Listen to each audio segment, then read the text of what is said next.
Hi learner, this is Gaurav Sharma. Welcome to Kelvin. इस lecture में हम लोग एक ही लेक्चर में इस पूरे चैप्टर को कवर करने वाले हैं। Why do we fall ill? हम बीमार क्यों पड़ते हैं? बीमारियों का सीजन है, तो हम बीमार क्यों पड़ते हैं हम इस चैप्टर में जानेंगे। Why do we fall ill में, ठीक है, एक ही लेक्चर में हम सारी चीज़ें कवर करेंगे। तो ये बात तो आप लोग जानते हो ना कि बीमार होने वाले बहुत से रीजंस होते हैं यार। आपके आसपास हजारों बैक्टीरियाज, पैथोजेंस, जिनको मैं कह सकता हूँ, प्रेजेंट हैं। उनके बॉडी में एंटर करने की वजह से या उनके कांटेक्ट में आने की वजह से हम बीमार पड़ सकते हैं। एक कारण, क्या हम विदाउट पैथोजेंस भी सर बीमार पड़ सकते हैं? सवाल, क्या सर हम विदाउट पैथोजेंस भी बीमार पड़ सकते हैं? तो जवाब आएगा कि बिल्कुल, क्योंकि एक डेफिनेशन जो है ना बीमार होने की और बीमार ना होने की, वो आपको ये चीज समझाने में हेल्प करेगी। तो चलिए स्टार्ट करते हैं इस चैप्टर को, जो कि बहुत ही इंटरेस्टिंग चैप्टर है आपकी लाइफ से जुड़ा हुआ। क्योंकि हमेशा अपने पूरे लाइफ स्पैन में ऐसा कोई भी इंडिविजुअल नहीं होता जो बीमार ना पड़ता हो, है ना। सोच के देखिए, आपके आसपास, आपकी सोसाइटी में, आपके घर में कोई ऐसा होगा जो आज तक बीमार ही ना पड़ा हो? तो आपका जवाब आएगा कि शायद सर ऐसा तो नहीं है। नहीं, तो हम बीमार जरूर पड़ते हैं अपने पूरे लाइफ स्पैन में, कभी ना कभी, राइट। तो हम इस वीडियो में बात करेंगे इस पूरे चैप्टर की, why do we fall ill की। एक ही वीडियो में हम पूरे चैप्टर को कवर करने वाले हैं और सारी चीजें कवर करेंगे जो जो इस चैप्टर में, और बहुत सारी नई नई बातें आपको मैं इसके बारे में बताऊंगा बच्चों। तो सबसे पहला वर्ड आता है यहाँ पे हेल्थ। तो बच्चों एक कॉमन वर्ड में अगर हम देखें कि एक हेल्दी पर्सन कौन है, व्हाट इज हेल्थ। और हेल्थ से भी पहले हम जो इस चैप्टर में पढ़ने वाले हैं, हम क्या पढ़ने वाले हैं? हम बीमारियों के बारे में पढ़ेंगे, डिजीजेस के बारे में पढ़ेंगे, है ना। तो डिजीज बच्चों, ये वर्ड आप लोगों ने कॉमनली सुना ही होगा। डिजीज क्या है ये वर्ड? देखो, अगर मैं इस वर्ड को देखूं तो यहाँ पे दो वर्ड आपको देखने को मिल रहे हैं, एक है डिस और एक है ईज। बच्चों आमतौर पे जब आप ईज वर्ड देखते हो तो ईज वर्ड क्या होता है? ईज वर्ड का मतलब है कंफर्ट। क्या होता है? कंफर्ट। अब अगर मैं इन दोनों वर्ड्स को मिला दूं तो ये क्या वर्ड बना? तो क्या बोलोगे? डिस कंफर्ट, है ना, डिस कंफर्ट। तो यानी कि ऐसी कोई भी, ऐसा कभी भी हो सकता है हमारे साथ कि जब हम डिस्कंफर्ट फील कर रहे हो, या हम डिस्कंफर्टनेस में हो, या हम डिस्कंफर्ट हो, है ना। तो जब भी हम डिस्कंफर्ट हैं तो समझिए कि हम डिजीज से सफर हैं, राइट। अब डिजीज, सवाल वो वाला कि क्या सर पैथोजन से ही डिजीज होगी, या बैक्टीरिया, वायरस, फंगस, इन्हीं से डिजीज होगी, या उनके बिना भी हम डिजीज से सफर हो सकते हैं? जवाब क्या था? बिल्कुल हो सकते हैं। क्योंकि बच्चों हेल्दी पर्सन हम किसको बोलते हैं? बात है इस वर्ड पे हेल्थ पे, तो एक वर्ड हुआ डिजीज। हम जनरली हेल्दी पर्सन उसको बोल सकते हैं क्या जिसकी बाइसेप्स हो बहुत अच्छी, या जो अच्छा खासा दिखता हो, है, टॉल हो, या बहुत ज्यादा मोटा हो, हम इनको हेल्दी पर्सन बोलेंगे। आमतौर पे हम घरों में तो इसी को बोलते हैं। आपकी मम्मी की डेफिनेशन तो हेल्थ की कुछ यही है, और बेटा मेरा कमजोर हो गया, इसको खिला पिला के मोटा कर दो, है ना। तो हेल्थ की डेफिनेशन तो अलग अलग है। लेकिन बच्चों जो हमारी ऑर्गेनाइजेशन है जिसे हम बोलते हैं WHO, वर्ल्ड हेल्थ ऑर्गेनाइजेशन, इनकी डेफिनेशन तो हेल्थ की कुछ हो रही है। इनके पैरामीटर्स हैं, ये हर चीज में नापते हैं उसको। अब चाहे वो हेल्थ आपकी फिजिकली हो, चाहे वो हेल्थ आपकी मेंटली हो, या फिर वो हेल्थ आपकी बिहेवियरली हो, या फिर वो हेल्थ आपकी सोशली हो, इनके अपने पैरामीटर्स हैं। और ये कहते हैं कि सभी इंडिविजुअल को, अगर वो इन सारे पैरामीटर्स में सही है, फिजिकली भी अच्छा है, मेंटली भी अच्छा है, सोशली भी अच्छा है, बिहेवियरली भी अच्छा है, तो हम उसको हेल्दी इंडिविजुअल की कैटेगरी के अंदर रखेंगे। अदरवाइज हम उसको हेल्दी इंडिविजुअल की कैटेगरी के अंदर नहीं रखेंगे, है कि नहीं। अब बात आई ना मेंटली, सर बिहेवियरली भी बिल्कुल। मान लीजिए कि कोई इंडिविजुअल जो है बहुत अच्छा है, हेल्दी, फिट, एकदम फिजिकली फिट, क्या बात है, क्या योगा करता है वो, क्या एक्सरसाइज करता है, क्या जिम में जाके वेट लिफ्ट करता है, लेकिन पता लगा कि वो सोसाइटी में कहीं भी लोगों के बीच में फिट ही नहीं हो पाता। मान लो मेंटली ठीक नहीं है, मान लीजिए कि उसको कोई स्ट्रेस है उसके काम का, डिप्रेशन में है। अब डिप्रेशन आपको दिखता थोड़ी है, डिप्रेस आपको बंदा, इंडिविजुअल नहीं दिख रहा वो, लेकिन जब वो अकेले में था वो डिप्रेस्ड है, तो मेंटली ठीक नहीं है। तो हेल्थ की डेफिनेशन के अकॉर्डिंगली उस इंडिविजुअल को हम कहां फिट करेंगे? नहीं कर पाएंगे, नहीं कर पाएंगे, राइट। तो इसीलिए WHO ने अपने कुछ पैमाने दिए हैं। उन्होंने physically, mentally, socially, behaviourally, well being individual को ही हेल्थ की कैटेगरी में बांटा, उन्होंने वही हेल्थ की डेफिनेशन दी। मम्मी की और डब्ल्यूएचओ की हेल्थ की डेफिनेशन में डिफरेंस है, ठीक है, ये ध्यान रखना। मम्मी तो खिला के मोटा कर देंगे तुम्हें, तुम तो वैसे ही अनफिट हो जाओगे फिर, है ना, डब्ल्यूएचओ वैसे ही रिजेक्ट कर देगा तुम्हें, राइट। चलिए, so the condition necessary for the good health, एक छोटी सी डेफिनेशन है बच्चों, 1 नंबर की आ सकती है, इतना सा लिख दोगे आप लोग, मुझे पता है। ये डिजीज वर्ड हो गया, बीमारियां जो आप पढ़ते हो कौन कौन सी होती है, सारी बात करेंगे इस चैप्टर में हम, ठीक है, एक ही वीडियो में। गुड फिजिकल और सोशल एनवायरनमेंट होना जरूरी है। फिजिकल एनवायरनमेंट आपका अच्छा होना जरूरी है, एक्सरसाइज कर लो यार, अच्छा खा लो, बैलेंस डाइट ले लो। सोशल एनवायरनमेंट होना अच्छा जरूरी है, क्योंकि सोशल भी वर्ड आया वहां पे हेल्थ की डेफिनेशन में। दूसरा, गुड इकोनॉमिक कंडीशन होनी चाहिए, भाई अच्छी इकोनॉमिक कंडीशन होगी, अच्छा खाएंगे, अच्छा रह सकते हैं, स्ट्रेस भी कम होगा, पैसा नहीं होगा स्ट्रेस भी हो सकता है, तो मेंटली टॉर्चर, ठीक है, स्ट्रेस तनाव, मेंटली फिट नहीं बैठेंगे फिर, राइट। गुड फिजिकल और social environment includes the clean surroundings, good sanitization या sanitation, proper garbage disposal and clean drinking water, ये सारी आपकी चीजों में आ गई, ये आप लोग जानते हो, छोटी बातें हैं। Economic condition include the job opportunities, पैसा होगा, वही इकोनॉमिक कंडीशंस के अंदर आ गया। न्यूट्रिएंट्स, अच्छे न्यूट्रिएंट्स चाहिए आपको खाने के लिए, पैसे से तो खाना लोगे ना, बिना उसके कैसे जाओगे, बार्टर सिस्टम तो है नहीं भारत में या कहीं भी कंट्री में, है ना, वर्ल्ड में। तो पर्सनल और कम्युनिटी इश्यूज बहुत मैटर करते हैं हमारी हेल्थ के लिए, मतलब सारी चीजें, इकोनॉमिक भी बेटा, पर्सनल भी, सभी चीजों में सभी चीजें अगर सही रहेंगी, बैलेंस रहेंगी, तो एक इंडिविजुअल जो है एक अच्छी हेल्थ जो है वो जी पाएगा, ये हमें डब्ल्यूएचओ कहता है। ये तो बात आप लोग जानते हो अच्छे से, ठीक है। बीइंग हेल्दी और बीइंग डिजीज फ्री में क्या फर्क है? बीइंग हेल्दी क्या है? देखिए, हेल्थ एक पूरी डेफिनेशन है जो डब्ल्यूएचओ रिप्रेजेंट कर रही है। वो कहती है कि फिजिकली, मेंटली और सोशली वेलबींग होना चाहिए, जबकि बीइंग डिजीज फ्री जो है एक state of absence from the diseases. बीमारी से तो बचना है ना, वो डिजीज फ्री हो गया, बीइंग डिजीज फ्री हो गया बेटा। और बीइंग हेल्दी मतलब पूरा तीनों है, चारों, पांचों, बहुत सारे हैं, बिहेवियरली, सोशली, मेंटली, फिजिकली, सब में सही होना, तो वो बीइंग हेल्दी को बता रहा है।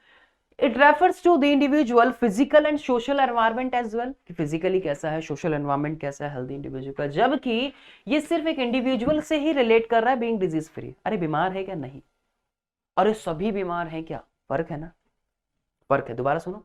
अरे बीमार है क्या, किसी एक इंडिविजुअल से पूछ रहे हैं, और ये सभी बीमार हैं क्या, सबसे पूछ रहे हैं। बीइंग हेल्दी मतलब बीमार होना, किसी एक बीमारी से सफर्ड हो गया, मान लीजिए एक इंडिविजुअल का, अगर मैं अब की एक इंडिविजुअल का एग्जांपल लूं कि एक इंडिविजुअल किसी एक बीमारी से सफर्ड है, और जबकि दूसरी तरफ जो है वो, अब उसको मेंटली भी स्ट्रेस है, फिजिकली भी स्ट्रेस है, मतलब काफी सारी डिफॉर्मिटीज है उसके अंदर। तो बीइंग हेल्दी और बीइंग डिजीज फ्री में फर्क है, ठीक है। अगर वो किसी एक डिजीज से सफर्ड है, मान लीजिए उसको ट्यूबरक्लोसिस है, तो डिजीज फ्री नहीं है वो, ठीक है। तो ये फर्क है, मतलब बीइंग डिजीज फ्री और बीइंग हेल्दी में अलग अलग। यहाँ इंडिविजुअल लेवल पे बात कर रहे हैं, और यहाँ कंप्लीट हम लोग बात कर रहे हैं। यहाँ इंडिविजुअल लेवल पे बात कर रहे हैं, कंप्लीट बात कर रहे हैं। The individual has good health, healthy, the individual may be have good health और पुअर हेल्थ हो सकती है यहाँ पे। तो एक छोटा सा डिफरेंस है दोनों में, बीइंग डिजीज फ्री और बीइंग हेल्दी में। बीमारियां दिखती कैसी हैं? सर बीमारियां दिखती भी हैं, बिल्कुल, आपके एनसीईआरटी का टॉपिक है, what does disease look like, कैसे दिखती हैं? When a person is affected by a disease, either the functioning or the appearance of one or more system of the body will change for the worse. होती है। अरे burger खा लिया जाके, मन कर रहा था बर्गर खाने का, खा लिया बर्गर।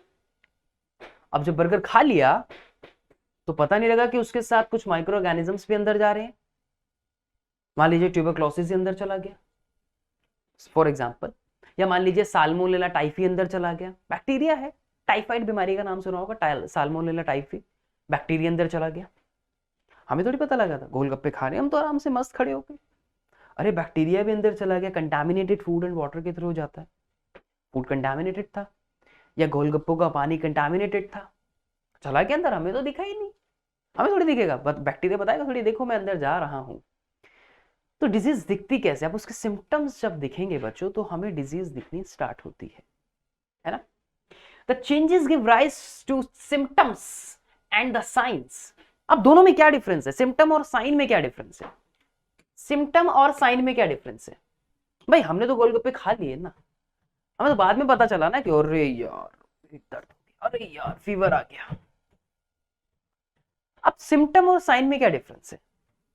अब मान लीजिए कि आपके हेडेक हो रहा है, आप हैं ये, और आपके क्या हो रहा है, आपके हेडेक हो रहा है, आपके हेडेक हो रहा है। अब हेडेक पता नहीं किस वजह से हो रहा है। अब हो सकता है कि आप बहुत होनहार बच्चे हैं, आपका कल एग्जाम है, आपने पूरी रात जाग के स्टडी की है, या पूरी रात जाग के आपने स्टडी की है, तो इस वजह से आपकी लैक ऑफ स्लीप की वजह से हेडेक हो गया। दूसरी तरफ आपको इतना ज्यादा स्ट्रेस है, और यार कल एग्जाम है, कल एग्जाम है, कल एग्जाम है, तनाव में, चिंता में हेडेक हो गया। मान लीजिए कि आप एग्जाम देने जा रहे थे, गिर गए, ना गिरे, गिर गए, मान लो कोई इंडिविजुअल गिर गया, चोट लग गई, हेडेक हो रहा है। हो सकता है किसी को माइग्रेन का दर्द हो, हेडेक हो रहा है। मतलब there is a lots of reasons. Headache तो एक सिम्टम है ना, एक लक्षण है ना, जो हमें फील हो रहा है। कई बार सिम्टम्स अपीयर भी होते, किसी को फंगल इन्फेक्शन हो गया, रेडनेस हो रही है, दिख रहा है सिम्टम, अरे यार रेडनेस हो रही है। वुंड हो गया, दिख रहा है यार घाव हो गया, दिख रहा है। लेकिन हेडेक हो क्यों रहा है, ये कैसे पता चले? फीवर आ रहा है 3 दिन से, क्यों आ रहा है फीवर? फीवर आना एक सिम्टम है, लक्षण है। फीवर क्यों आ रहा है? हम डॉक्टर के पास गए, ध्यान से सुनना, हम डॉक्टर के पास गए, हमने कहा डॉक्टर साहब 3-4 दिन से फीवर आ रहा है। अच्छा, और क्या क्या होता है? कुछ नहीं सर, वो बस फीवर आता है, और पेट भी ठीक नहीं है, और ऐसा भी होता है, ऐसा भी होता है, 3-4 चीजें उनको बता दी। तो डॉक्टर देखेंगे 3-4 दिन से फीवर आ रहा है, अच्छा और क्या होता है सर? शिवरनेस भी होती है। अच्छा, दूसरा और क्या होता है सर? जब फीवर हाई जाता है, हाँ सर हाई जाता है फीवर। अच्छा, ऐसा ऐसा होता है। क्या खाया था? कुछ नहीं सर, वो गोलगप्पे खाए थे बस, बड़े मस्त एकदम, बर्गर खाया था बहुत अच्छा। अच्छा, गोलगप्पे खाए थे तब से हुआ? 3-4 दिन हो गए सर, 5-7 दिन हो गए गोलगप्पे तो खाए हुए, तब से ऐसा लग रहा है मुझे कि वो खाने से हुआ है। अब डॉक्टर क्या करेंगे? अच्छा चलो जांच कराते हैं, टेस्ट कराते हैं। क्या कराते हैं? टेस्ट कराते हैं। अब मान लीजिए उन्होंने आपका विडाल टेस्ट करा दिया। कौन सा टेस्ट? मान लीजिए विडाल टेस्ट करा दिया, और रिपोर्ट आ गई पॉजिटिव। ठीक है, तो पता लगा कि भाई, अच्छा विडाल टेस्ट क्या होता है सर? मैं तो एक एग्जांपल दे रहा हूँ। विडाल टेस्ट जैसे कि जनरली हम टाइफाइड के लिए करते हैं बेटा, ठीक है, टाइफाइड के लिए करते हैं जनरली इसको। तो हमने इसको टाइफाइड के लिए करा लिया बेटा, ठीक है जी, टाइफाइड के लिए करा दिया। तो पता लगा कि जांच में क्या, अरे वो जो उसके गोलगप्पे खाए थे मनोहर के, भाई उससे कंटामिनेटेड हो गया, तो बाहर का लास्ट वही खाया था, पता लगा उसी से हो गया। सपोज मान लो उससे हो गया, बैक्टीरिया चले गए अंदर, अब जाके वो धूम मचा रहे हैं आपके। अब आपको सिम्टम्स देखने को मिल रहे हैं। तो हमें सिम्टम्स इतने दिन से आप देख रहे थे कि आपको फीवर आ रहा है, आपको वॉमिटिंग हो रही है, आपको शिवरिंग हो रही है, हाई फीवर रह रहा है। अब आपने टेस्ट कराया, तो जो आपने टेस्ट कराया तो आपको पर्टिकुलर साइन पता लगा बच्चों डिजीज का। आपको हेडेक हो रहा था, आपने जांच कराई, डॉक्टर के पास गए, डॉक्टर ने सिम्टम्स को कलेक्ट किया, जांच कराई, तो पता लगा कि इस वजह से सर में दर्द हो रहा था। तो that is a difference between the symptoms and the sign. पता लगना डिजीज का, जांच कराना, टेस्ट कराना, ये सब साइन के अंदर आते हैं, जिससे आप एक पर्टिकुलर बीमारी का पता लगा पाते हैं। तो वो साइन हो गया। लक्षण तो नहीं तो कोई भी हो सकता है। फीवर तो मलेरिया में भी आ रहा है, डेंगू में भी आ रहा है, चिकनगुनिया में भी आ रहा है, टाइफाइड में भी आ रहा है, वायरल फीवर भी है, फ्लू से फीवर भी है, कोरोना में भी फीवर है। फीवर तो बहुत रीजन से। लेकिन जब हमने उसकी जांच कराई तब हमें पता लगा कि इसकी वजह से that is an sign specific, कि भाई विडाल टेस्ट पॉजिटिव आया, टाइफाइड है इसको। समझे? तो ये डिफरेंस है किसमें? सिम्टम और साइन में। आई होप कि आपको अच्छे से समझ आ गया होगा। कमेंट सेक्शन में जरूर बताना कि कैसा लगा। On the basis of the golgappe का टेस्ट नहीं, ये कैसा लगा वो बताना है आपको, कि गोलगप्पे का टेस्ट बताओ कमेंट्स में।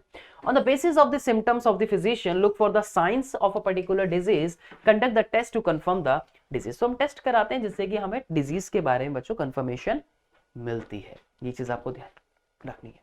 सो there is a types of disease. अब कुछ बीमारियां ऐसी होती हैं जो आती हैं, चलो निकल जाते हैं, कुछ थोड़े समय के लिए आती हैं और चुपचाप निकल जाती हैं। कुछ ऐसी होती है जो आती है, नहीं हम तो आराम से थोड़ा रुक के जाएंगे, लंबे समय के लिए आए। कुछ होते हैं ना, गेस्ट आए, अरे अरे बस बस बस, बस चल रहे, नहीं चाय बनाए, अरे नहीं नहीं बस चाय क्या, चल रहे बस। मतलब शॉर्ट टाइम पीरियड के लिए। कहने का मतलब ये है, कुछ आते हैं, अरे चाय 2 दिन यही है, हम क्या बात कर रहे हो यार, आप चाय की पूछ रहे हो, हम महीने भर यही जा ही नहीं रहे हम। कई गेस्ट ऐसे होते हैं, ठीक है।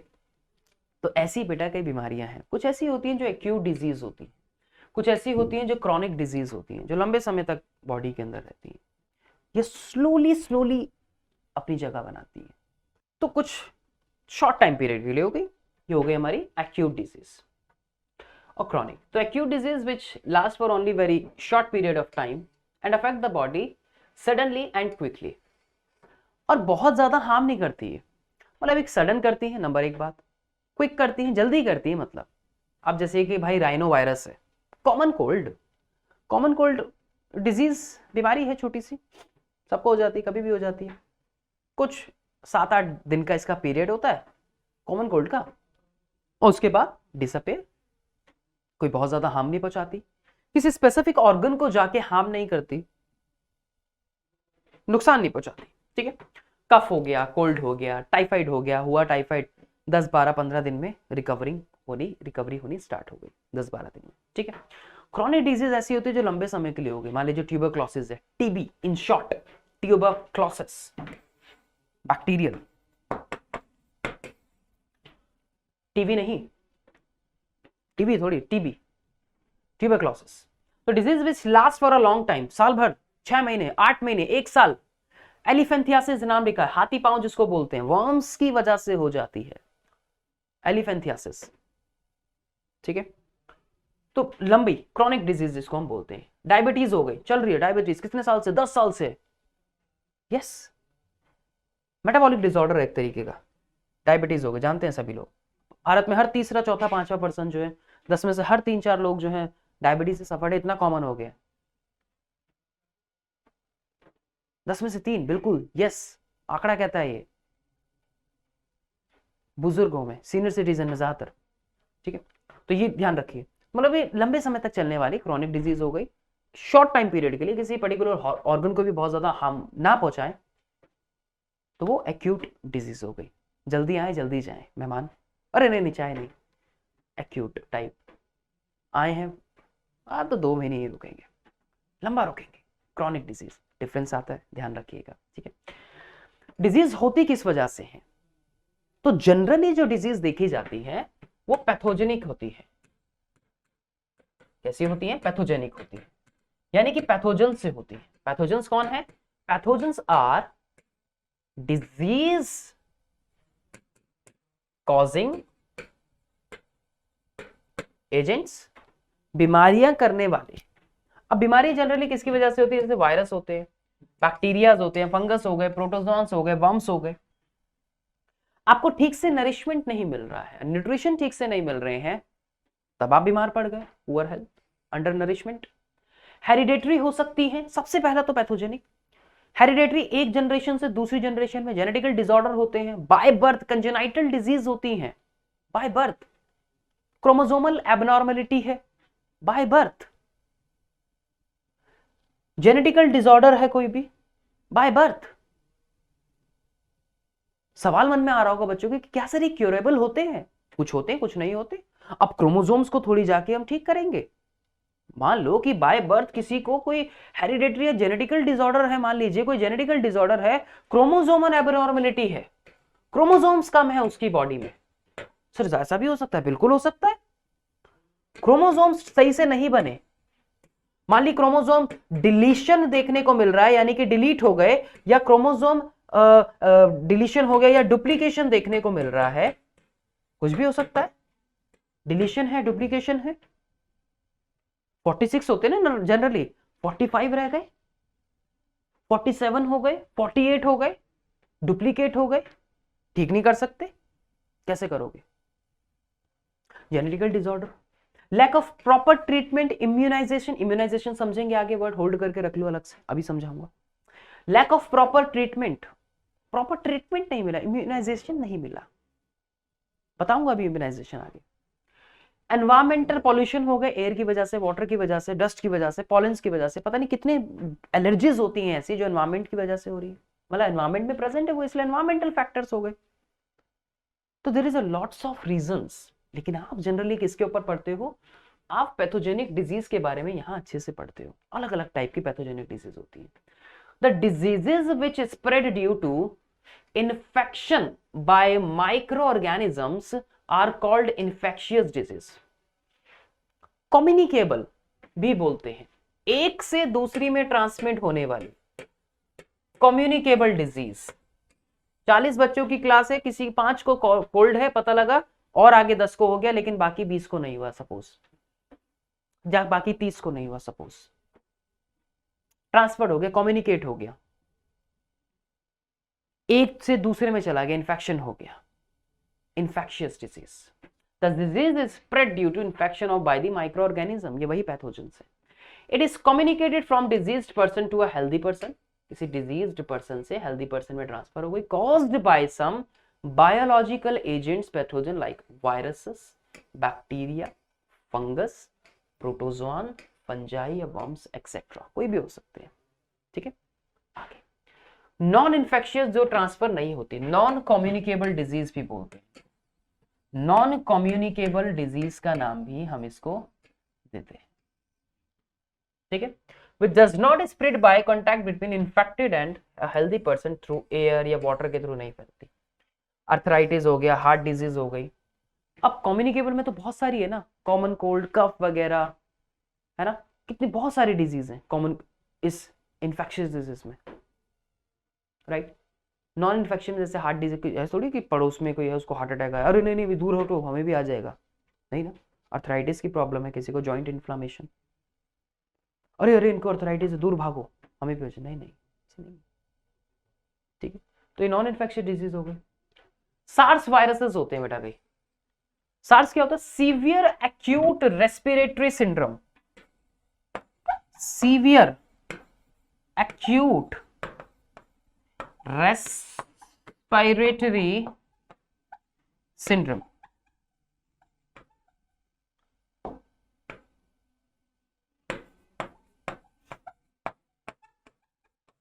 सिंड्रोम, सिंड्रोम क्या होता है? ग्रुप ऑफ सिम्टम्स बेटा। सिंड्रोम का मतलब क्या होता है? ग्रुप ऑफ सिम्टम्स,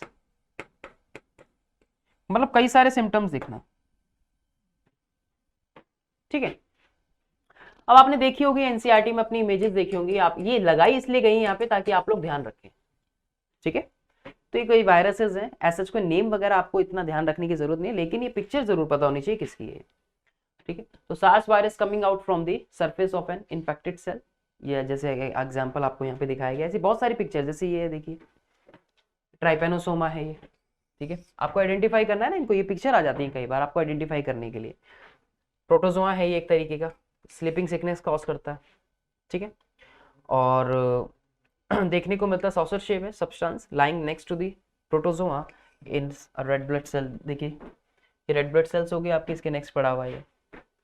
ठीक है, फीवर आना, स्लीपिंग सिकनेस मतलब फीवर इनमें देखने को मिलती है, जैसे जनरली फीवर आना देखने को मिलता है, इनके हेडेक देखने को मिलता है इसकी वजह से, राइट। तो स्लीपिंग सिकनेस देखने को मिलती है, राइट। और भी देखिए ये पिक्चर आपने देखी होगी, staphylococcus bacteria causes acne. Staphylococcus bacteria का नाम है, बैक्टीरिया कॉकस शेप हो गया स्टेफाइलोकोकस। ठीक है जी, तो ये पिक्चर्स आपने देखी होगी आपने, वर्म्स के लेकर, राउंड वर्म्स हैं, अडल्ट राउंड वर्म। इंटेस्टाइन में देखे ना आपने, स्मॉल इंटेस्टाइन में अपना घर बना लेते हैं। कौन होते हैं पैरासाइट? ये राउंड वर्म्स पैरासाइट्स होते हैं। कैसे पैरासाइट्स होते हैं? एंडो पैरासाइट्स होते हैं, एंडो मतलब अंदर, एंडो पैरासाइट्स होते हैं ये, है ना। क्या करते हैं पैरासाइट्स? क्या करते हैं बच्चों पैरासाइट? पैरासाइट जो होते हैं होस्ट से फूड और शेल्टर मांग करते हैं, होस्ट से फूड और शेल्टर की डिमांड करते हैं, करते नहीं करते? फूड और शेल्टर की डिमांड करते हैं। ठीक है, तो ये वर्म्स वगैरह देखने को मिलते हैं। टेक्निकल नेम यानी कि जो बायोलॉजिकल नेम है इसका, जो जोलॉजिकल नेम है, जोलॉजिकल नेम, टेक्निकल नेम यानी कि जो जोलॉजिकल नेम जो है इसका वो है एस्केरिस लुम्ब्रिकॉइडस। एस्केरिस लुम्ब्रिकॉइडस, ये बोलते हैं ना बच्चे के पेट में कीड़े हो गए, कीड़े हो गए, तो what is the meaning of this कीड़े? दीज आर दोस कीड़े, एस्केरिस लुम्ब्रिकॉइडस। तो जाके पैरासाइट होस्ट से फूड और शेल्टर लेते हैं। आप होस्ट हो गए, बच्चों के बोलते हैं ना बच्चों के पेट में कीड़े हो गए, व्हाट आर दोस कीड़े? दीज आर दोस कीड़े, टेपवर्म्स, एंडोपैरासाइट्स। ठीक है, तो आपको आइडेंटिफिकेशन आनी चाहिए। लेशमानिया है ये, लेशमानिया डोनोवानी डिजीज, काला अजहर देखने को मिलता है, ऐसे प्रोटोजोआ एक तरीके का। ठीक है, ये आइडेंटिफिकेशन के लिए आ जाता है कई बार आपके एग्जाम में, तो आपको ध्यान रखना है। ठीक, तो बच्चों कोई इन्फेक्शियस एजेंट हो गए, कुछ वायरस डिजीज के नाम, अल्ट्रा इंपॉर्टेंट ये वाली स्लाइड आपके लिए। ठीक है, ये चीज आपको समझ तो आ गई होंगी अच्छे से, बस ये याद रखनी कुछ बीमारियों के नाम वगैरह कि वायरस से होने वाली, जैसे AIDS, hepatitis B, influenza, common cold, measles, chicken pox, ऐसा कौन से वायरस से हो रही है वो आपको नहीं पढ़ना है यहाँ पे। हाँ, एक दो को छोड़ के, जैसे आप एड्स के बारे में पढ़ेंगे, आप पढ़ेंगे कि वो रेट्रोवायरस एक ग्रुप होता है जिनकी वजह से होती है ये, उनका आपको याद रखना है। कॉमन कोल्ड ऐसा आपको नहीं पढ़ना कि वो राइनो वायरस की वजह से होता है, नहीं, नथिंग मच, ठीक है। फिर आपको सिर्फ नाम पता होने चाहिए। बैक्टीरिया जैसे cholera, typhoid, TB, tetanus, anthrax, food poisoning, ये बैक्टीरियल डिजीज है। Fungal disease, skin infection, protozoa, malaria, kalazar, amoeba, dysentery, sleeping sickness, worm से इंटेस्टिनल इन्फेक्शन, एलिफेंथियासिस भी, हाथी पांव जिसको बोलते हैं। तो ये आपको डिजीज किस ऑजेंट से होनी है, आपको उसका स्पेसिफिक नाम नहीं पता करना, कुछ को छोड़ के, मैं बता दूंगा कौन सी, लेकिन आपको ये पता होना चाहिए कि कौन सी डिजीज किससे होती है, कौन सी बैक्टीरियल है, कौन सी वायरल है, एटसेट्रा। ठीक है जी। चलिए अब बात करते हैं एंटीबायोटिक्स की। क्या होता है बच्चा? एंटी मतलब होता है अगेंस्ट, एंटी मतलब होता है अगेंस्ट, और बायोटिक मतलब होता है लाइफ। बायोटिक मतलब होता है लाइफ, यानी कि अगेंस्ट लाइफ। किसके? आप जानते हो कि जो बैक्टीरियाज होते हैं सिर्फ उन्हीं पे एंटीबायोटिक्स असर कर रही हैं, वायरस पे तो नहीं करती। आपको कॉमन कोल्ड है, आप लेने जाओ एंटीबायोटिक्स, मिलेगी नहीं आपको, असर ही नहीं करती। क्यों? बैक्टीरिया डिजीज पे, अदर पैथोजेनिक डिजीज पे असर कर जाती हैं, लेकिन वायरल डिजीज पे जो वायरसेस से होती हैं, जो वायरसेस से होती है, वायरल नहीं, जो वायरसेस से होती है, उनके ऊपर असर नहीं करती। क्या रीजन है अभी जानते हैं, ठीक है। सवाल, तो एंटीबायोटिक्स क्या करती है बेटा? ऐसा मानिए, जैसे कि एग्जांपल लिखे यहाँ पे, कई पेनिसिलिन, टेट्रासाइक्लिन, प्रोफेसर फ्लेमिंग ने पहली बार डिस्कवर्ड की थी फर्स्ट एंटीबायोटिक जो पेनिसिलिन है, पहली एंटीबायोटिक। तो क्या होता है बच्चों? एंटीबायोटिक्स ब्लॉक करती है biochemical pathway important for the bacteria. ध्यान से पढ़ना इस लाइन को, ये अच्छा कॉन्सेप्ट है। Antibiotics block biochemical pathways important for bacteria. Many bacteria make a cell wall to protect themselves. The antibiotics blocks the bacterial process that builds cell wall. मान लो कि ये एक बैक्टीरिया है बेटा, मान लिया ये एक बैक्टीरिया है। इस बैक्टीरिया ने खुद को प्रोटेक्ट करने के लिए अपने सराउंडिंग में क्या कर ली? एक सेल वॉल मेड कर ली। ये सेल वॉल बना रहा है अपनी। ये सेल वॉल इसलिए बना रहा है जिससे कि आपकी बॉडी की जो सेल्स हैं वो सेल्फ, आपकी बॉडी के जो डब्ल्यूबीसीज है, ऐसा मान लो, जो डिफेंस रोल प्ले कर रही है, उसको पता है ना कि सेल्फ और नॉन सेल्फ क्या है, यानी कि आपकी बॉडी की सेल कौन सी है और आपकी बॉडी की सेल कौन सी नहीं है। ये प्रोटेक्शन बनाता है अपनी बॉडी के बाहर, कि जिससे कि आपकी बॉडी की सेल इसको आसानी से भेद ना पाए, क्या ना कर पाए, भेद ना पाए, इसको पहचान ना पाए। तो भाई ये जब इसको पहचान, ये क्या करती है, अब ये देखने को क्या मिलता है इसमें कि ये तो एक वॉल बना रहा है। एंटीबायोटिक्स क्या करती हैं? लाइफ, यानी कि एंटी मतलब अगेंस्ट, इस प्रोसेस के अगेंस्ट जाके वो क्या करती है? इसको रोकती है। इसकी बॉडी का जो बायोकेमिकल पाथवे है उसको रोकती है, वो रोकती है ताकि ये वॉल ना बना पाए। और जब ये वॉल नहीं बना पाएगा तो ये कैसा दिखेगा? ये ऐसा दिखेगा, ये ऐसा दिखेगा, और ये आसानी से घेर लिया जाएगा और इसको मार दिया जाएगा, और इसका जो नंबर्स हैं वो अपने आप कम होते चले जाएंगे और बॉडी से इन्फेक्शन जो है वो रिड्यूस हो जाएगा। सर वायरसेस पे क्यों नहीं होती? Because viruses don't have their own metabolic machinery. Viruses don't have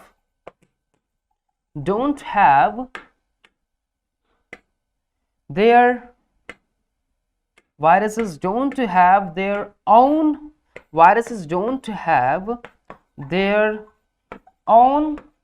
metabolic machinery. Short में लिख रहा हूं, मतलब उसके पास अपनी मेटाबॉलिक मशीनरी नहीं है। वो किसके ऊपर डिपेंडेंट है? होस्ट के ऊपर। तो अगर आप खाएंगे तो आपकी एंटीबायोटिक्स इसके ऊपर असर नहीं करती, इसलिए क्योंकि वो आप ही की बॉडी के ऊपर जाके वो असर दिखाना स्टार्ट करेगा। आप देखते होंगे, जनरली आपने देखा हो, फेस किया हो कि डॉक्टर्स भी जनरली एंटीबायोटिक्स आपको नहीं देते, स्पेशली वायरस के केसेस में तो देते ही नहीं। आप कोई भी एंटीबायोटिक वगैरह लेती है तो टेम्परेरी टाइम पीरियड के लिए असर दिखाती है, वो असर दिखाती नहीं है वो। तो एंटीबायोटिक जनरली जो असर कर रही है वो इस बैक्टीरियाज के ऊपर करती है, ताकि वो इस बायोकेमिकल पाथवे को रोक पाए। और जब ये बायोकेमिकल पाथवे रुकेगा तो इसका पास तो अपना मेटाबॉलिक पाथवे है ना, जो बॉडी खुद इसकी चला रही है अपने आप से, तो वो उसको रोक देते हैं और आगे की प्रोसेसिंग रुक जाती है और इसको घेर के आसानी से फिर मारना स्टार्ट हो देते हैं। और जब ये घेर के मारा जाता है तो क्या होता है? इसके नंबर्स कम होते हैं, इन्फेक्शन बॉडी से अपने आप कम होना स्टार्ट हो जाता है। ठीक है।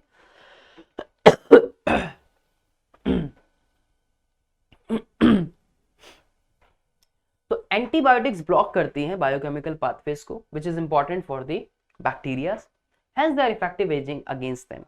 पेनिसिलिन हो गया, टेट्रासाइलिन हो गया, many bacteria make a cell wall to protect themselves and antibiotics blocks the bacterial process that builds a cell wall. ठीक है, आई होप कि आपको ये चीज अच्छे से समझ आई हो। Infectious disease spread from infected person to a healthy person through air, water, food, vectors, physical contact and sexual contact। वो जो vectors जो होते हैं, ये vectors क्या करते हैं, जैसे कि एक मस्कीटो हो गया, ये लेके जाते हैं डिजीज को, ये डिजीज कॉज नहीं करते, ये डिजीज लेके जाते हैं होस्ट तक। अब जैसे आप लोगों ने सुना है ना मलेरिया, मलेरिया मच्छर के काटने से थोड़ी है, मलेरिया तो उस प्लाज्मोडियम को लेके आ रहा है अपनी सलाइवा में दबा के, और उसको आपके ब्लड में लाके, आपके जब वो ब्लड सक करता है तो उसके अंदर वो छोड़ देता है, चले जाते हैं वो। तो वो तो एक लेके जाने का काम कर रहा है, एक ट्रांसपोर्टर का काम कर रहा है। वो वेक्टर्स हैं, जैसे मस्कीटो कई वेक्टर का काम करते हैं मलेरिया के केस में। कितने लोगों को ऐसा लगता है कि सिर्फ वो मच्छर के काटने से हो रहा है, बट एक्चुअल में मच्छर का बाइट तो कर रहा है, ठीक है, बट एक्चुअल में जो उसके पीछे वाला जो कॉजेटिव एजेंट है वो तो कोई और है ना, कॉज करने वाला वो तो प्लाज्मोडियम है मलेरिया के केस में, है कि नहीं। तो मस्कीटो तो सिर्फ वहां पे एक वेक्टर का काम कर रहा है, उसको एक ट्रांसपोर्टेशन का काम कर रहा है, उसको छोड़ने आ गया, अच्छा आप चाहिए, राइट। तो कई ये वर्ड आप जानते हैं। तो थ्रू एयर बेटा जो डिजीज होती है, जैसे by sneezing, coughing, microbes spread into the air, enter into the body of a healthy person like common cold, tuberculosis, pneumonia, ये सारे डिजीज क्या है, खांसने छींकने से एक दूसरे से स्प्रेड करती है, इसलिए मास्क पहनो, है ना। कोविड-19 हो गया, कोविड हो गया, वो भी इसके थ्रू, एयर के थ्रू, मतलब खांसने छींकने से एक दूसरे से इन्फेक्शियस डिजीज है। थ्रू वाटर में भी वही आती है इन्फेक्शियस डिजीज। माइक्रोब्स एंटर करते हैं हमारी बॉडी में ड्रिंकिंग, ईटिंग या पॉल्यूटेड वाटर, कंटामिनेटेड वाटर के थ्रू एंटर कर सकते हैं। गोलगप्पे खा रहे थे ना मस्त एकदम खड़े होके, चला गया पानी के थ्रू उसमें बैक्टीरियाज वगैरह। कंटामिनेटेड फूड या वाटर से कॉलरा हो गया, जैसे अमीबॉइक डिजेंट्री हो गई। बरसात के मौसम में कई बीमारियां फैलती हैं गंदे पानी से, गंदा खाने से, आसपास कहीं गंदगी हो, साफ सफाई ना हो, वहाँ पे बैक्टीरिया, जम्स वगैरह पनपते हैं, और अगर आप उस फूड वगैरह को इनटेक करते हैं तो आप भी उस कंटामिनेटेड फूड या वाटर की वजह से बीमार हो सकते हैं या हो जाते हैं। वेक्टर्स हो गए, जैसे some organism like female anopheles mosquito also works as a vector of disease like malaria बेटा, डेंगू, येलो फीवर एटसेट्रा, है ना। मलेरिया सबसे बेस्ट एग्जाम्पल, जैसे कि अभी हम लोग बात कर रहे थे। तो मस्कीटो लेके आता है बेटा डिजीज को, वो वेक्टर का काम कर रहा है वहां पे, है ना। उसकी सलाइवा में प्रेजेंट होते हैं वो, यहाँ सेलिवरी ग्लैंड्स में 2 होस्ट होते हैं उसके, आप पढ़ेंगे हायर क्लासेस में, उसमें से एक मच्छर भी होता है, और आपकी बॉडी में जाके सीधा टारगेट ऑर्गन लीवर पे इंपैक्ट डालता है, और वहां पे आरबीसी प्रोडक्शन को रोकना स्टार्ट करता है उसके बनने पे, ठीक है। और एसेक्सुअली तेजी से गैमेट्स अपने बनाता है, बढ़ाता है, और अपने नंबर जो है बॉडी के अंदर बढ़ाता है। टॉक्सिन फॉर्म छोड़ता है वो मच्छर आके, और उस टॉक्सिक की वजह से आप बीमार पड़ते हैं, फीवर आता है, शिवरनेस होती है, बहुत सारी चीजें, ठीक है। सेक्सुअल कॉन्टैक्ट से बीमारियां फैलती हैं, HIV एड्स सबसे बेस्ट एग्जांपल, कई और अदर सेक्सुअली ट्रांसमिटेड डिजीज होती हैं, STDs, जो सेक्सुअल कॉन्टैक्ट से आसानी से फैल जाती है, ठीक है, STDs जिनको बोलते हैं। उसके अलावा AIDS virus can also spread through the blood transfusion from the mother to her child during the pregnancy through the breast feeding as well, ठीक है।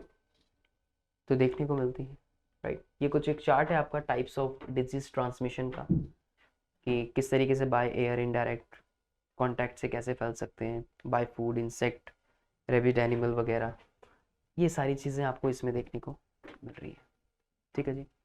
अगली डिजीज के बारे में बात करते हैं जो है एड्स। इंपॉर्टेंट है बच्चों, सवाल आता है इसके ऊपर, ठीक है, क्वेश्चन पूछा जाता है एड्स के ऊपर। तो what are the causes of AIDS? AIDS is caused by the retrovirus. Retrovirus क्या है? That is a group of viruses, ठीक है, ये ग्रुप है रेट्रोवायरस, जिसमें से कि एक है आपका ये। तो ये क्या है? Acquired immuno deficiency syndrome. लगभग 1981 में इसका पहला केस जो था वो देखा गया था बच्चों, यूएसए में पहला केस इसका देखा गया था, ठीक है, 1981 में। तो एक्वायर्ड इम्यूनो डेफिशिएंसी सिंड्रोम, नाम से ही पता लग रहा है हमें, डेफिशिएंसी सिंड्रोम, इम्यूनो डेफिशिएंसी, यानी कि इम्यून सिस्टम को धीरे धीरे खोखला कर देता है।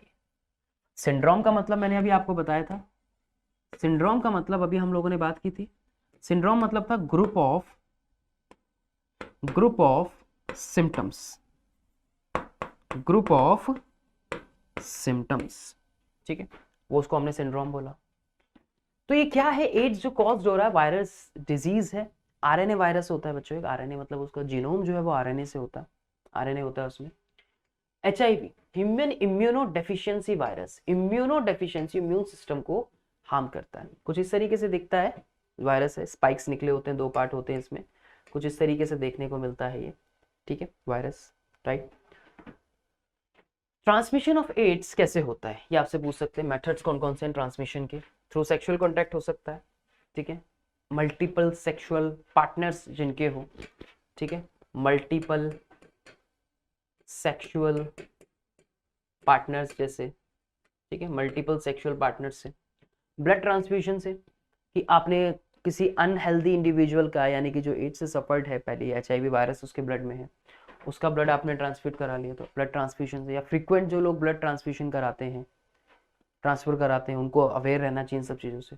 इन्फेक्टेड निडल्स और ब्लेड से, अब मान लीजिए जैसे कि आजकल चलन है जैसे टैटू का भी, इन्फेक्टेड निडल्स है, या जो लोग ड्रग एब्यूज होते हैं, जो ड्रग्स का यूज़ करते हैं बहुत ज़्यादा, अब उनको पता ही नहीं, जैसे मान लीजिए 5-7 लोग हैं, है ना, वो ड्रग्स ले रहे हैं इंट्रावेनसली, डायरेक्टली इंट्रावेनसली ड्रग्स ले रहे हैं, मिसयूज़ कर रहे हैं चीज़ों का, ड्रग्स का, वो इंट्रावेनसली ड्रग्स ले रहे हैं लगातार, उनको इस नशे में होश नहीं है कि उसमें से मान लीजिए अगर कोई सफर्ड भी है, एचआईवी सस्पेक्ट है या सफर्ड है उससे, इन्फेक्शियस है, तो उनके अंदर भी ट्रांसमिट हो सकती है, अगर उस पर ब्लड लगा हुआ है तो वो जाके आपके ब्लड में मिलेगा और वो ट्रांसफ़र जो आसानी से हो जाएगा।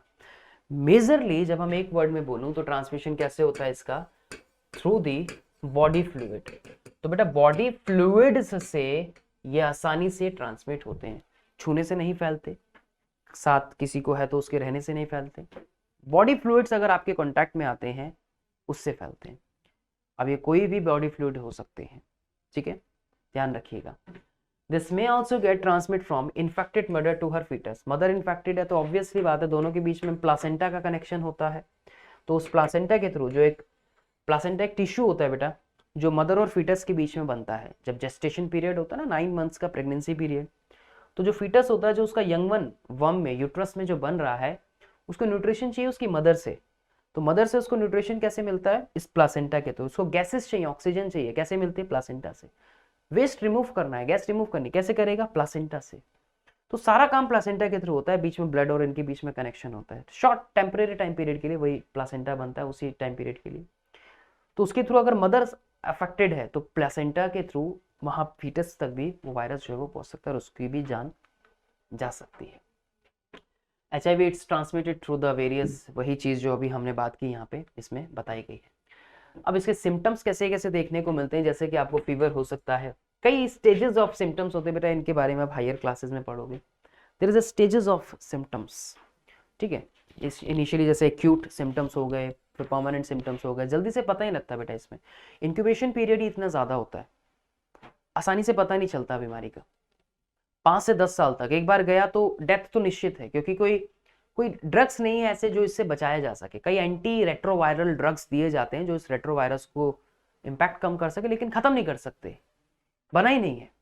आरएनए वायरस है, अब सवाल मन में आ रहा होगा कि सर क्यों नहीं बना, आरएनए वायरस है बेटा, इतनी तेजी से म्यूटेंट करता है, इतनी तेजी से अपना रंग बदलता है कि उसके ऊपर हम लगा ही नहीं सकते वैक्सीन, जल्दी से लगाएं किसको, वैक्सीन तो उस पर लगाएंगे ना जिसको पकड़ पा रहे हो, है ना, मैंने बोला कि उसको मारना है, उसको मारना है, लेट्स सपोज मैंने कहा उसको मारना है, उसको पकड़ो तभी तो मार पाओगे ना, पता लगा आप मारने गए हो, चलो गोली से मार दिया, पता लगा जैसी गोली चलाई वो इतना सा हो गया, गोली कैसे असर कर निकल गई ऊपर से, अच्छा इतना सा हुआ, चलो ठीक है, उसको उससे मार दो, मच्छर बन गया वो, उससे मार दो, छोटे से कॉपी से मार दो, रैकेट से मार दो मच्छर मारने वाले, पता लगा वो हाथी बन गया, इतनी तेजी से रंग बदलता है, म्यूटेंट करता है, तो इसलिए आसानी से वैक्सीन अभी उसकी नहीं बन पा रही है। ये आसान शब्दों में मैंने आपको समझाने की कोशिश की। चिल्स है, हेडेक है, नाइट स्वेट्स हैं, शॉर्ट थ्रोट, मतलब काफ़ी सारे सिम्टम्स हमें देखने को मिलते हैं, सिम्टम्स बदलते रहते हैं, बार बार फीवर आना, थकावट होना, एक बीमारी का दूसरी में कन्वर्ट हो जाना लंबे समय से अगर आप सफर्ड है तो इम्यून सिस्टम ऐसा समझिए बच्चों इतना ज़्यादा वीक कर जाता है इसमें कि अगर किसी को कॉमन कोल्ड भी हुआ है और लंबे समय से वो सफर्ड है, उसको पता नहीं है वो सफर्ड है, तो कब वो कॉमन कोल्ड ट्यूबरक्लोसिस या न्यूमोनिया में बदल जाए, मान लो सॉरी न्यूमोनिया में बदल जाए, पता ही नहीं चलता। मतलब देयर इज अ सिम्टम्स अलग अलग, सिंड्रोम सिम्टम्स हैं अलग अलग बीमारियों के, बन रही हैं बीमारियां, पनप रही हैं, क्योंकि इम्यून सिस्टम इतना वीक हो गया है कि वायरसेस जो है वो अपना इफेक्ट दिखाना स्टार्ट कर रहे हैं। आसान शब्दों में ये देखने को मिलता है। प्रिवेंशन क्या है, बच कैसे सकते हैं, वो सारे काम हमें रोकने पड़ेंगे जो अभी हमने ट्रांसमिट कैसे कर रहा था उनके बारे में पढ़ी थी। Avoid transmission of infected blood, this can be done bye testing whether the blood is HIV negative और नॉट। भाई आप ब्लड ट्रांसफ्यूट कराने जा रहे हो, ब्लड लेने जा रहे हो, तो आपको पता होना चाहिए कि वो HIV नेगेटिव है या नहीं है। Always use disposable needles and syringe, disposable needles या सीरिंज का इस्तेमाल करो, ठीक है। नए लो, आप सैलून में जाते हो, देखो कि वो नया ब्लेड या कहीं कोई नया उस पर कोई ब्लड तो नहीं लग रहा, पहले से यूज तो नहीं है वो ब्लड लगा, उसके किसी कट तो नहीं लगा है तो तुरंत उसको यूज मत करो। बॉडी फ्लूइड कहीं से भी ट्रांसमिट नहीं होनी चाहिए, बस that's it. Avoid multiple sexual partner या sexual contact with unknown person या मल्टीपल पार्टनर्स, अवॉइड करना। Avoid the same razor used in the salon, same razors का यूज ना करना, है ना। कट कहीं लग जाए तो तुरंत उसको घाव को देखना, ठीक करना। तो ये सारी चीजें हम लोग बच्चों इसके अंदर देखते हैं। तो ये चीज आपको अच्छे से ध्यान रखनी है कि हम इस चीजों को अवेयरनेस जितनी ज्यादा होगी, प्रिकॉशंस ज्यादा अच्छे हैं, क्योंकि इलाज नहीं है कोई इन सब चीजों से। तो इस तरीके से हम इनसे ऐसी खतरनाक बीमारियों से बच सकते हैं, राइट। चलिए तो आगे अब हम लोग बात करेंगे इसमें organ specific and tissue specific manifestation. अब इसका क्या मतलब है, देखिए organ specific and tissue specific manifestation means, यानी कि अब आप देखते हैं ना कि जैसे मान लो कि कोई बैक्टीरिया है या कोई वायरस है, चलो कोई बैक्टीरिया हो गया, अब अगर वो आपकी नोज से एंटर करेगा तो पूरे पूरे चांसेस है कि वो जाके आपके लंग्स को इंपैक्ट करेगा। अब अगर कोई आपके माउथ से एंट्री लेगा तो जाहिर सी बात है कि वो आपका जो गैस्ट्रो इंटेस्टिनल ट्रैक है, यानी कि जो GIT ट्रैक है, जैसे कि इंटेस्टाइन हो गया, इसोफेगस हो गया, स्टमक हो गया, वहीं जाके अपना इंपैक्ट दिखाएगा, राइट। और अगर नोज से एंटर कर रहा है तो लंग्स में जाके अपना जाके इंपैक्ट दिखाएगा। That is the organ specific, right. तो डिजीज कॉजिंग जो माइक्रोब्स होते हैं बच्चों, वो एंटर करते हैं बॉडी में डिफरेंट पार्ट से और अलग अलग पार्ट पे जाके अपना इंपैक्ट दिखाते हैं। भाई आप जनरली देखते हो कि मलेरिया जाके वो लिवर सेल्स पे इंपैक्ट डाल रहा है, टाइफाइड का बैक्टीरिया आपके कंटामिनेटेड फूड या वाटर से एंटर कर रहा है आपके माउथ के थ्रू, तो जाके आपके GIT ट्रैक में अपना इंफेक्शन दिखा रहा है, स्टमक पे इंफेक्शन दिखा रहा है, स्मॉल इंटेस्टाइन पे इंफेक्शन दिखा रहा है। That is organ specific. आपको कॉमन कोल्ड हुआ, आपको कोरोना हुआ, उसके सिम्टम्स जो थे आपके रेस्पिरेटरी सिस्टम पे देखने को मिले, लंग्स में देखने को मिले, है ना। हमने देखा कि सेकेंड वेव में कोविड की ज्यादातर लंग्स पे काफी हार्मफुल इंपैक्ट देखने को मिले। Organ specific, that is the mean of organ specific. तो microbes which enter through the nose are likely to go to the lungs, bacteria which causes tuberculosis of the lungs, microbes which enter through the mouth likely to stay in the gut, जैसे कि typhoid का, liver का जा रहा था bacteria which causes the jaundice. Specific, organ specific हमें देखने को मिल रहा है। उसके अलावा virus which causes AIDS, human immunodeficiency virus, HIV, enter कर रहा है बॉडी में through the sexual organ, body fluids के थ्रू एड्स फैलता है, हम जानते हैं बॉडी फ्लूइड्स, उसमें सेक्सुअल ऑर्गन भी आ गए, तो ड्यूरिंग द सेक्सुअल कॉन्टैक्ट, और स्प्रेड कर रहा है थ्रू द लिम्फ में और बाकी के सभी पार्ट्स में, और डैमेज कर रहा है आपके इम्यून सिस्टम को। ये अभी हमने एड्स में सीखा, राइट। तो मतलब एक ऑर्गन स्पेसिफिक, एक डिजीज, एक बैक्टीरिया जो डिजीज कॉज कर रहा है, एक पैथोजन जो डिजीज कॉज कर रहा है, वो जाके किसी स्पेसिफिक ऑर्गन, किसी टिश्यू या किसी ऑर्गन सिस्टम को अपना निशाना बना रही है या उस पर इंपैक्ट दिखा रही है। That is organ specific. Virus which causes Japanese encephalitis, जिसको हम ब्रेन फीवर भी कहते हैं, वो एंटर कर रहा है थ्रू दी मस्कीटो बाइट, और वो कहां इन्फेक्ट कर रहा है, ब्रेन में, मतलब ऑर्गन स्पेसिफिक हो गया। यही चीज हमें बताती है ये ऑर्गन स्पेसिफिक। पर जो ट्रीटमेंट क्या हो सकते हैं, क्या जनरल, क्या बेसिक प्रिंसिपल ट्रीटमेंट है हमारे, तो treatment of infectious diseases consist of 2 steps. सबसे पहला कि they are reduce the effect of the disease, हमें कैसे रिड्यूस कर सकते हैं, सिम्टम्स को कम करना है धीरे धीरे, ठीक है, सिम्टम्स को कम करना है, and kill the microbes which causes disease, भाई आप सिम्टम्स कैसे कम होंगे जब आप धीरे धीरे किल कर रहे हैं, ठीक है। तो इसकी क्या क्या क्या ट्रीटमेंट हम ले सकते हैं उसको किल करने में, और धीरे धीरे हमारे सिम्टम्स जो है वो सारे रिड्यूस हो जाए। To reduce the effect of the disease, this can be done by taking medicines to bring down the effects of the disease. अब जैसे फीवर है, पेन है, तो आप जनरली एंटीपायरेटिक और एनाल्जेसिक्स लेते हैं। एंटीपायरेटिक्स और एनाल्जेसिक्स लेते हैं, जैसे कि आप पैरासीटामोल वगैरह ले लेते हैं, आप कोई पेन किलर ले लेते हैं, तो जनरली एनाल्जेसिक और एंटीपायरेटिक जो फीवर को कम करे, जो पेन को कम करे, है ना, जो स्वेलिंग है उसको कम करे, तो यही तो लेते हैं, मेडिसिन लेते हैं, ठीक है, तो go down the effect of the disease like fever, pain, loose motion etcetera, and taking bed rest to conserve our energy. Bed rest जरूरी है, एनर्जी बच रही है। अब पता लगा कि आपका टेम्परेचर आ रहा है 100 और आप जा रहे हैं क्रिकेट खेलने, तो भाई ऐसे में क्या होगा, एनर्जी खर्च होगी और आपके चांसेस और ज्यादा बढ़ जाएंगे बीमार होने के। आपकी बॉडी पैथोजन से लड़ रही है, फाइट कर रही है, और आप उधर एनर्जी खर्च कर रहे हैं, है ना। तो जब जनरली फीवर आता है, फीवर इज नॉट अ बीमारी बच्चों, फीवर एक इंडिकेशन है, बॉडी इंडिकेशन दे रही है कि नहीं रुक जा, अभी टेम्परेचर बढ़ा दिया कि अंदर पैथोजन है, मैं उनसे फाइट कर रही हूं, तू यहीं रुक, टेम्परेचर बढ़ा के इंडिकेशन दे रही है, राइट। ये ध्यान रखिए। To kill the microbes, microbes को किल करना, this can be done by taking suitable antibiotics. पढ़ा था ना एंटीबायोटिक्स का, सूटेबल उसके स्पेसिफिकली, ज्यादा हैवी एंटीबायोटिक, कम हैवी एंटीबायोटिक, डिपेंड करता है। ड्रग्स जो किल करे माइक्रोब्स को, डिजीज को, कोई भी ऐसे ड्रग्स जो उसको किल करते हैं specifically. Principle of prevention, there are two ways of prevention of infectious disease and they are general ways. जैसे कि general ways of the prevention, general ways क्या है, आप कहेंगे कि सर हम साफ सफाई रखेंगे, बिल्कुल ठीक बात है। सर हम साफ सुथरा खाएंगे, बिल्कुल ठीक बात है। सर हम बैलेंस्ड डाइट लेंगे, बिल्कुल ठीक बात है। These are the general ways. आप प्रॉपर एक्सरसाइज कर रहे हैं, आप अच्छी नींद ले रहे हैं, आप बैलेंस डाइट ले रहे हैं, आप साफ पानी पी रहे हैं, आप साफ भोजन खा रहे हैं, आप खुद की सफाई रख रहे हैं, साफ कपड़े पहन रहे हैं, आप अपने एनवायरमेंट को क्लीन रख रहे हैं, that is a general ways, right. तो public hygiene is the most important for the prevention of infectious disease. Proper and sufficient food for everyone will make people healthy to resist the infection. वही 5 point बताए, balance diet, regular exercise, proper sleep, public hygiene को मतलब खुद की hygiene, अपना environment clean रखना, ये सारे पॉइंट्स अगर आप कवर करेंगे, ये आएंगे जनरल बेस के अंदर। Airborne diseases can be prevented by living in a condition that are not crowded. अगर आप क्राउडेड रीजन से पहले दूर हो जाए, आपकी क्लास में 100 बच्चे हैं, अब पता लगा कि 100 बच्चों के बीच में आप बैठे, उसमें से 5 को बीमार है, चांसेस हैं कि इन्फेक्शियस डिजीज आपके पास भी आसानी से पहुंच जाए। कोरोना फैल रहा है और आप भरी मार्केट में घूम रहे हैं सरोजनी नगर की, तो चांसेस है ना, क्राउडेड एरिया है, चांसेस है कि आप जल्दी बीमार पड़ेंगे वहां से, राइट, चांसेस है। तो ऐसे एरिया से पहले दूर हो जाए तो हम बीमार पड़ने के चांसेस कम हो जाएंगे, हाइजीनिक।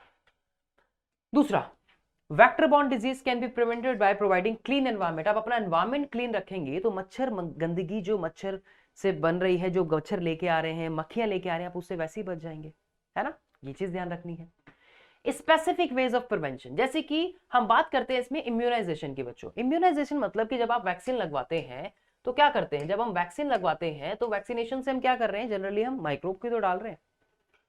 अब हम क्या करती है बॉडी, जब वैक्सीन लगती है, बच्चों आपको बचपन में कोई वैक्सीन लगी, आपको पोलियो की वैक्सीन लगी, आपको पोलियो की वैक्सीन लगी है, लग गई। अब इन फ्यूचर आपने क्या किया कि आपकी बॉडी क्या करेगी, अब इसका प्राइमरी रेस्पॉन्स दे देगी बच्चों, ठीक है, इसका प्राइमरी रेस्पॉन्स दे देगी, ठीक है, इसका प्राइमरी रेस्पॉन्स बना देगी। जैसे कि आपको फीवर आ गया, मतलब एक जनरली जब हमें देखने को मिलता है कि वैक्सीन वगैरह लगने के बाद जो प्राइमरी रेस्पॉन्स देखने को मिलती है, बॉडी उसकी एक मेमोरी बना लेती है, बॉडी उसकी एक मेमोरी बना लेती है कि अच्छा आपने डाला तो वही माइक्रोब ही है ना वो।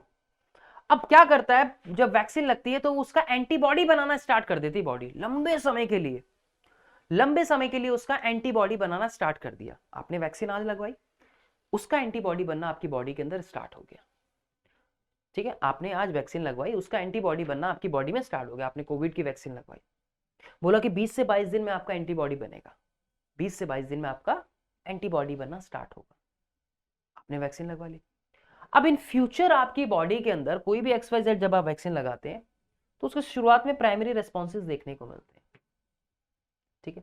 अब इन फ्यूचर जब भी आपका वो जो पैथोजन आपकी बॉडी के अंदर एंटर करेगा बच्चों, तो क्या करेगा, वो उसको पहचान लेगा, अच्छा ये तो वो है, और आपको वो उससे बचा देगा।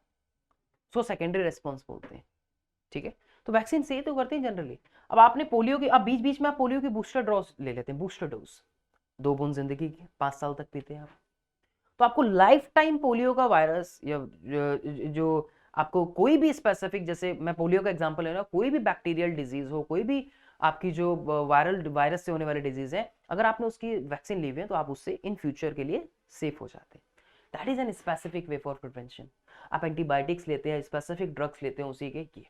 तो this is the process of introducing the weekend pathogen inside the body of the host. ध्यान से समझना, this is the process of introducing a weekend pathogen inside the body of the host. डाल दिया पैथोजन टू फूल हिज और हर immune system, उसके immune system को फूल बनाने के लिए, वो प्राइमरी रेस्पॉन्स देगा ना। अब जब बाद में बच्चों को आएगा दोबारा से, अगर असलियत में रियल में जब वो एंटर करेगा इन फ्यूचर, तो वो क्या करेगा, आपकी बॉडी इम्यून सिस्टम, एक मेमोरी जनरेट हो गई अच्छे, तो वही है, उसको किल कर देगा, उसको भगा देगा, to produce the antibodies against that particular disease.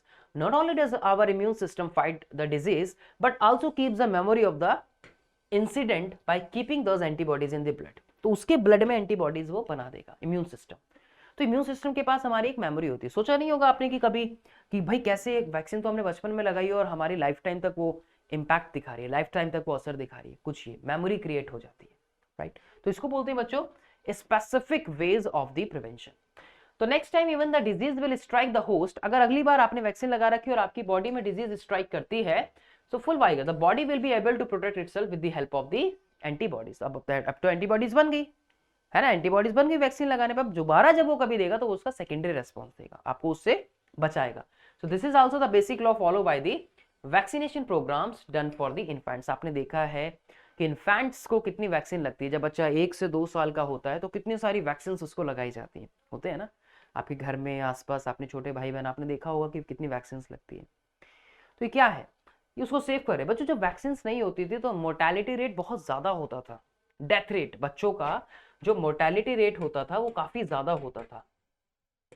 जो मोर्टेलिटी यानी कि जो डेथ रेट था वो काफी ज्यादा था, लेकिन वैक्सीन आने से डेथ रेट में काफी गिरावट आई है। जब से वैक्सीन आई है तब से इन्फेंट्स के जो डेथ रेट है उसमें काफी गिरावट आई है, राइट।